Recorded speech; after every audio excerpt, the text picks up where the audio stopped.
Here's where I ended up after flying for 800 minutes from YYZ.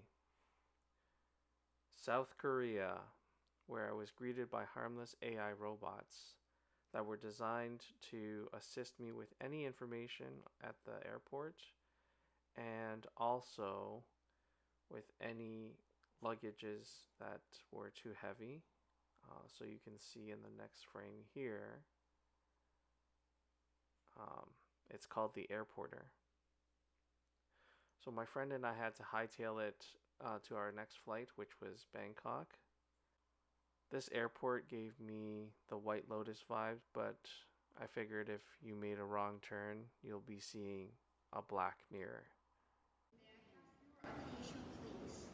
Departing foreign passengers aged 17 or over are eligible to use the automated immigration clearance service without pre-registration. Thank you.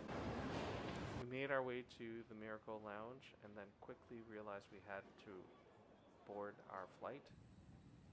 Um, so luckily, we made the right call in booking business class seats, and were fortunate enough to be offered snacks as this was a short flight to our final destination. Um, you can see that we were surprised by how many hidden compartments these seats offered. Thank you. Snacks were alright, but something better than nothing. Just because we had been flying about 30 plus hours at this point, and we still hadn't reached our final destination, which is Bhutan. So we flew in from Bangkok to Paro, Bhutan. And if you don't know, apparently Bhutan is classified as the happiest country in the world. There are a couple of B-side shots there of monasteries, temples, and prayer wheels. Here's some stray dogs, which reminded me of that movie Isle of Dogs.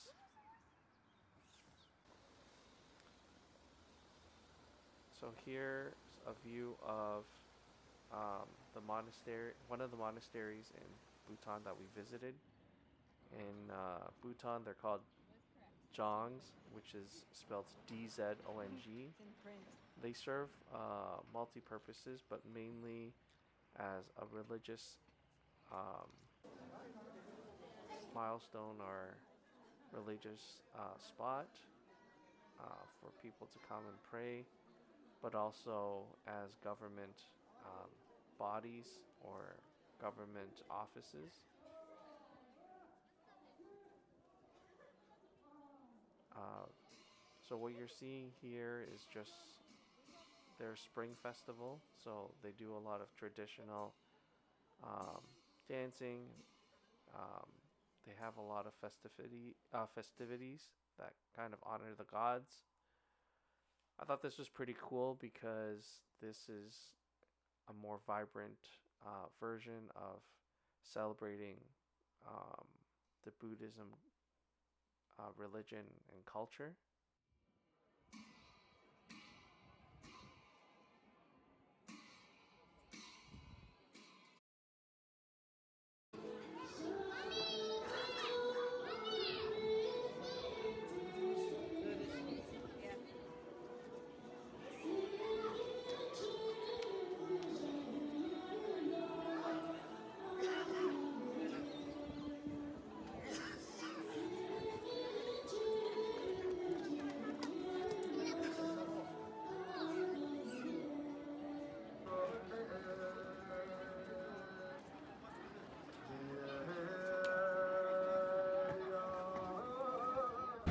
So you can see that the steps to getting to the higher levels of the monastery were pretty steep.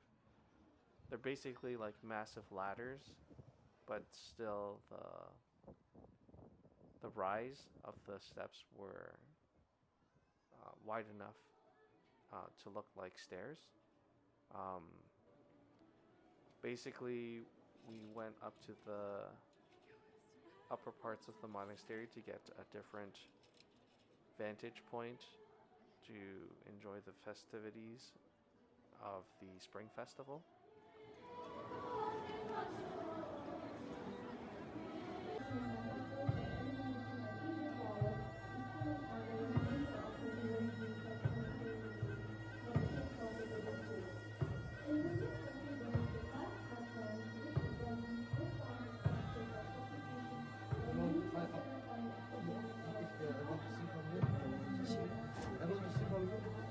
Yeah.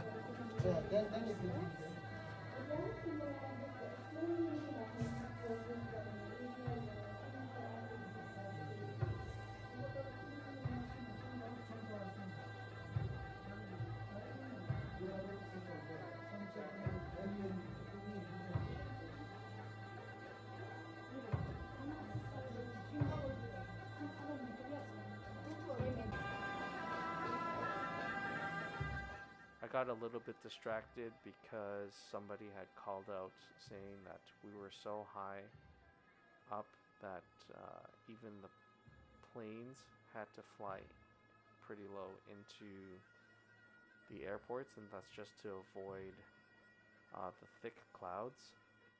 Apparently, you have to be highly trained and specialized to be able to fly into Bhutan and out of Bhutan too. So, I believe there's about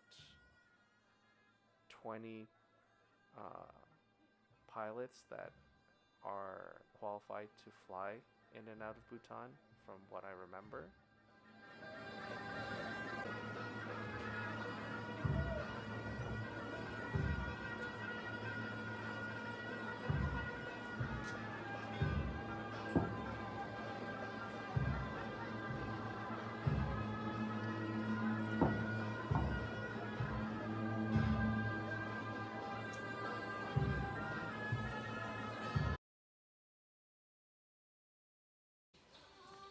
So we also traveled to uh, an arts college or school where the government actually gets the students to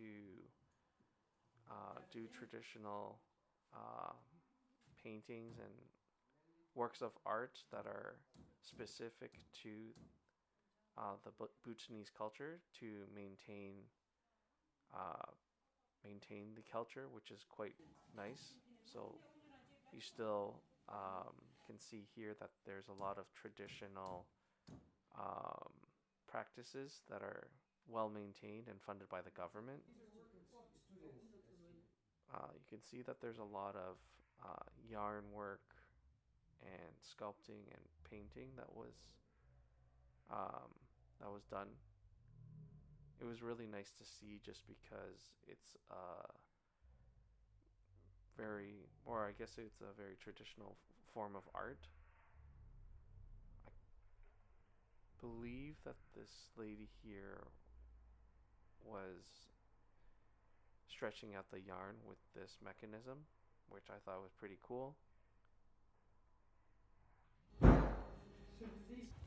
So the next spot we're heading to is Buddha Dordenma, which is the largest and highest Buddha structure in Bhutan.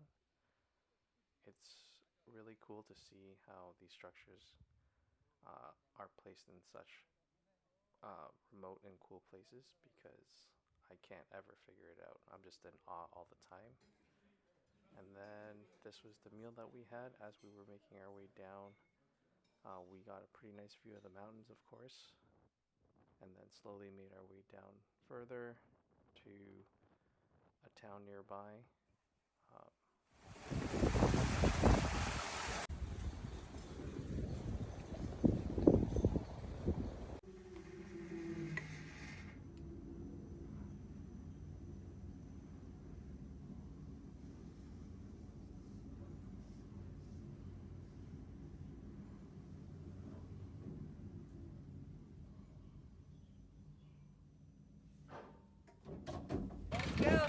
to throw shade, but um, I find amusement parks outside of North America to always be looking pretty sketchy. Um, I probably should have gone on just to kind of experience it, but I think at the time I was quite reluctant, and I didn't know if my life insurance would cover injury to sitting in a Ferris wheel. Anyway, um, no offense to this park. And of course, we had to stop by a shoe store um, just to see what kind of knockoffs or creative knockoffs they had. So this is our second last day where we decided to hike Tiger's Nest. I thought that was pretty cool. We got to see a lot of nature, and the elevation to Tiger's Nest was pretty high. Um, I think because of the elevation, it made us all feel pretty stiff. Go. So you Yeah, can yeah. see my friends here trying to Yep. stretch, and honestly, it looked like they broke their arm. They didn't, but yeah. And then this is the last accommodation um, for the evening, all packed up before we had to leave Bhutan. Now we're back in Bangkok. So this is the nightlife in Bangkok. We only had about 36 hours in Bangkok, so after a 7-hour power nap, if you want to call it that, we basically just walked to as many temples as we could, and then we took a ferry along the river uh, to the famous Wat Po. Um, this is one of the larger temples in Bangkok. As you can see, there's a lot of intricate architecture, and uh, the complex is pretty big for where the temple is being held. Um, also the other thing I remember was just it being so ridiculously hot that day, but I mean it was still um, worth a visit. It also holds the largest reclining Buddha. As you can see here, this kind of gave me uh, that vibe from Sagat's fighting stage in Street Fighter 2. So let me know if you guys know what I'm talking about in the comments. And this was just some street food here. I like how they put attention to detail um, to make it look nice. I would have still bought it because it was so hot that day. And now we're back at the airport heading to South Korea again. Another AI robot cleaning the floor, this time with a face. And then we got out of the airport because we had about 10 hours, and I really wanted to go check out this cafe, Green Cafe. So inside, you can see here, everything is painted in that comic book two-dimensional effect. But yeah, it's kind of like a 2.5 dimension thing here. It was pretty trippy to see, but still pretty cool, as you can um, kind of see through my camera.